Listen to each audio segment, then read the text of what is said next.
All right, let's do most awkward interviews in hip hop history. Let's see. They got Ice Spice on here. 6ix9ine. Rappers are notoriously tough to interview, come off too much like the police, and there's every chance they'll shut down and refuse to participate in the interview. On the other hand, if a rapper says or does the wrong thing during an interview, i.e. Drake infamously freestyling off his BlackBerry in 2009, there's every chance that this will be etched into their legacy forever.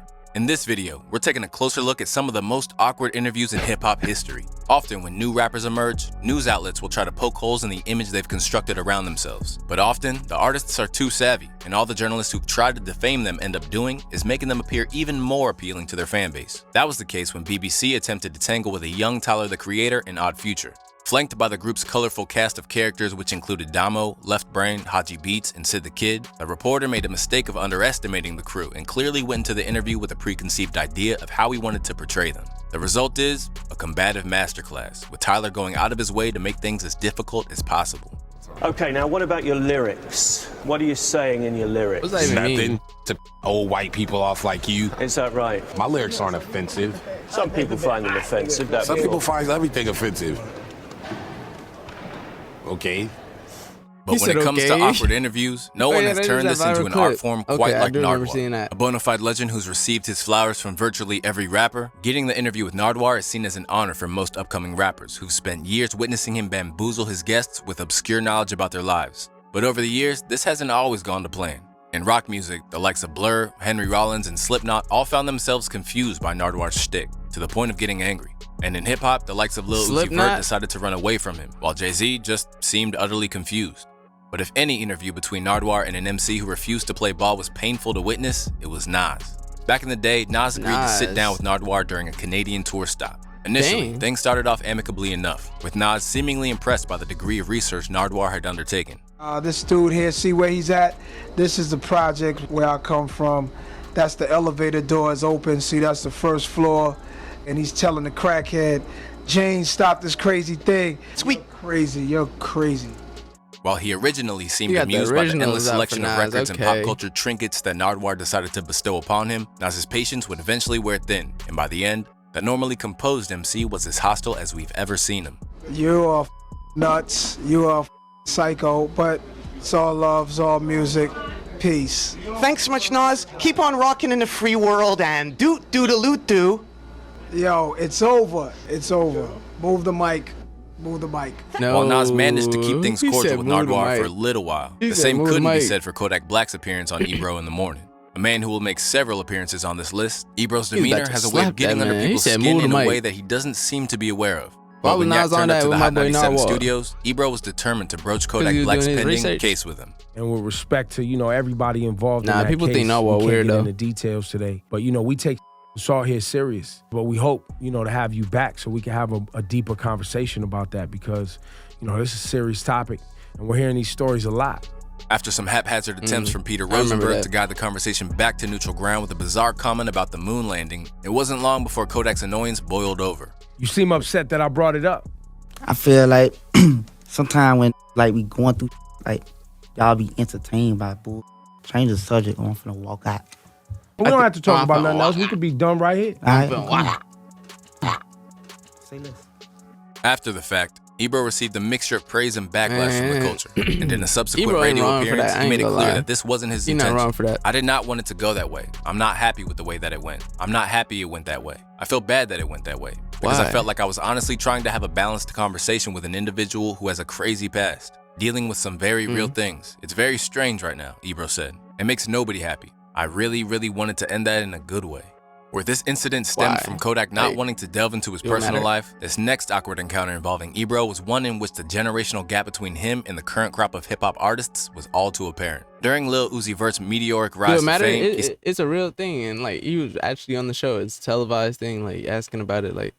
It's fucked up that it's televised and shit. Yeah, but you're not wrong as an interviewer to ask him about it, at all. Stopped in at Hot 97, and almost instantly he was met with a dismissive attitude from Ebro. From the outset, he seemed intent on painting Uzi as just another mumble rapper. And as we know, he was anything but. He was because of his about supreme this confidence, Uzi made what could have been a painful experience into one where he made predictions that, in hindsight, simply exposed Ebro's lack of understanding of what Uzi was trying to accomplish.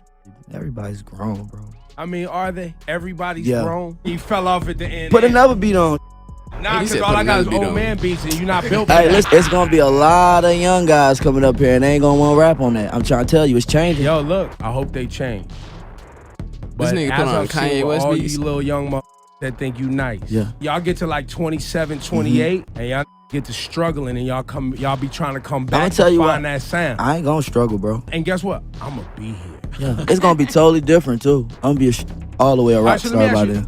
History's proven really Uzi to be was, right too. with his decision to stay the course, All paying the way a dividends rock for star. years to come. But while his appearance on Hot 97 emboldened him, there are other cases in which a chaotic interview can set the course for a massive change in an artist's life. Here we have Boosie Gang's disastrous appearance on No Gang Jumper, was horrible. an incident which Adam 22 has categorized as the worst interview in No Jumper history, who appeared notably intoxicated from the start. And although there is an argument to be made that Adam should have never put him in front of the camera in the first place, he did appear to try to wind things up as soon as he could, particularly as Boonk began to repeat himself. Boosie Gang is up right now. I've been up for the past 3 weeks. Because I would like to do an interview when you're sober. Nah, you don't want to do an interview when I'm sober. I may not have the hiccups when I be like this. The hiccups are not the biggest problem, but okay. Boosie Gang, everybody, thank you very much. Appreciate you.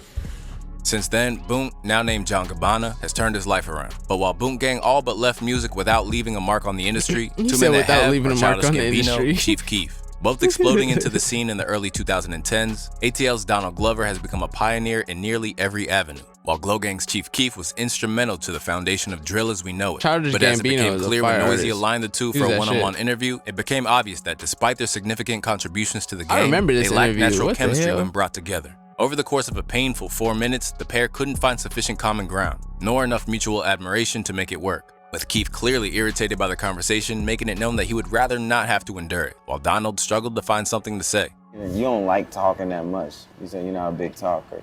I feel that. You're 17. You're about to turn 18. Yeah. I didn't really like to talk that much when I was 18. I just kind of like drew a lot of stuff. Do you draw? Well, you got a lot of tattoos. Yeah, you ain't got no tat? I might get one that just says what I'm allergic to or something like that. I heard you like belts a lot. Somehow, things got even more excruciating when the conversation turned to music, with Donald misquoting Chief Keef's breakout hit in possibly the worst way conceivable. That spoke to people. That line like a fart, that's that I don't like. Who said that? Yeah, is that all on there? Hell no. What's the first part? A fart? What's the last one? That's it. Sneak dishes. I don't like fart. What? Where interactions like Keef and Gambino's painfully stunted conversation was the product of mutual misunderstanding rather than animosity, there are other cases where personal grievances spill over He was into the 17 in airwaves. this? Nah, This he was was young as definitely the hell. case when it came to Joe Budden's infamous appearance on Hot 97. Set to appear on the show to promote Rage and the Machine, both Joe's beef with Drake and his high-profile issues with his former podcast co-host Marissa Mendez were brought up on air. Left angered by Hot 97 hijacking the interview Who, to the discuss girl? anything Marissa but his Mendez? album, Joe let his issues with Ebro and Peter Rosenberg be known in the most Joe way possible. I don't think that you guys are able to have an objective conversation, number one. Number two, this podcast conversation is not a conversation I care to have, especially not early in the morning. Number three, if Peter and or Marissa feel away, then there are other mediums for that to be discussed if it's going to be discussed at all. Next time I come here for an interview, send my manager the talk points. I didn't know that this would be an utter complete You should have waste known of time. that. That's- We talked about Drake for 10 minutes, and we talked about the album for And we know 30 we played seconds, your song. And then we we played your talked song. about Marissa and Peter. You want to talk about just beats? You want to talk about snares I and want you to hi-hats? talk about something You want me compelling. to pull A-Rab up and talk about the MPC Renaissance? Yo, the bar you spit, this pattern you used, the percussion, the way you used your voice like a drum and the percussion and fell in the pocket at the end, so it was hard. I want to thank all of you for your time. What should we have covered? I don't know. That's y'all job to talk about. I don't do a morning show. I do a podcast. We'll talk more at album time. No, we won't. Damn. Joe was on the receiving end of a grilling that he neither signed up for nor wanted, but that doesn't mean that he necessarily had any empathy for others when he placed them in a similar situation.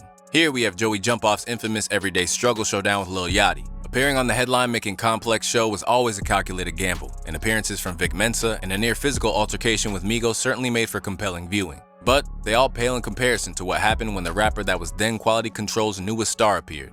Over the course of the interview, Budden seemed incredibly frustrated by what he saw as Yachty's naivety and ignorance. I don't care about the business part. I care about how Yachty feels. I am You're giving happy me every day because life is moving in such a positive way, I can't get slowed down. Nobody is one thing forever. You cannot tell me in the music business you are happy 24/7. That is a lie. That is bull. And I refuse to have somebody tell me bull. I want to have an honest conversation. So when you come from a college dorm room with no money and you ain't getting no play with no girls, you have no car, and you come to having 3-4 cars, you got millions of dollars, $500,000 on your body just to wear, how could you be upset? Because I don't think that's where your values lie. That's why. Is that sounding old guy mad still? It sounds like you know you up me trying to bring it back. I ain't no what you said, let me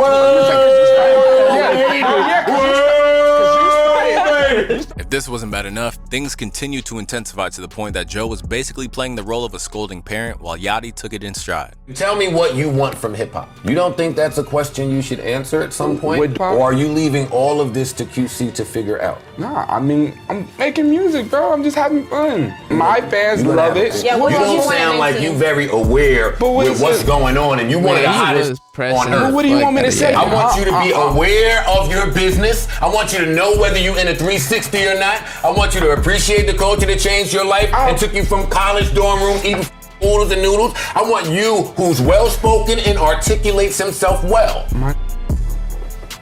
Chill. He said Storm, which chill. refused to subside, Budden's harsh words resulted in a diss on QC's Ice Tray from Yachty and Ice Quavo. Tray. Since then, the two have squashed the beef. In a similar vein, our next entry is another It was instance really where a rapper fucked Joe turned Budden media for a second personality 'cause had of an that. incendiary debate. Back in 2013, Kanye was in explosive form when it came to generating carnage wherever he went. A time where the man who'd become Ye was gradually becoming more and more outspoken. Things came to a head when he appeared on Sway in the Morning to promote his forthcoming album, Yeezus. Who's gonna be the Medici family and stand up and let me create more? Or do you want to marginalize me till I'm out of my moment? Or why don't you empower yourself? Take a few steps back. You ain't got the answer, Sway. Yeah. I've been doing this more than you. Relax. You ain't got the Bro, answers. You ain't been doing question. the education. You ain't spent $13 million of your I own know money you're trying to absolutely empower right. yourself. Yes, but I spent hundreds of thousands and putting out clothing lines at a smaller degree. It ain't Ralph level.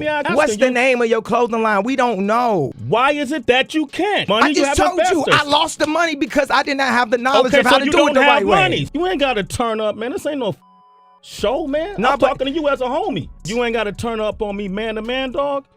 These mics, we could turn all this off. You ain't got to do this. Don't try to embarrass us. An incident which promptly reached the status of iconic meme. Kanye and Sway put the fiery exchange behind them until years later, when his high-profile rift with Adidas led Ye to consider that perhaps Sway was actually right about remaining independent. I think on the he was subject right. of time, and more specifically timekeeping, we have our final entry. I For think this he one, was we need to right. head over to Norway Looking for a legendary ass. interview with Snoop Dogg. After arriving at an interview in a sneaker store a long time after he was scheduled to, a reporter innocently tried to press the Dogfather on his punctuality. Almost instantly, Snoop made it known that Oh yeah, because he was there like he showed up 4 hours late and ended up like what? You talking about just be happy I'm here in general? this was a very bad idea.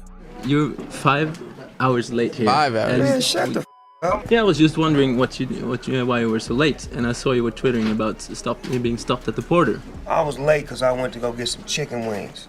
That's why I was late. Because I wanted to go see Norway up close and personal and visit an old folks home. I went to a convalescent home. That's why I was late. Now is the partying changing? I don't party. Get this He said I went to a convalescent home? Did he really? That sounded kind of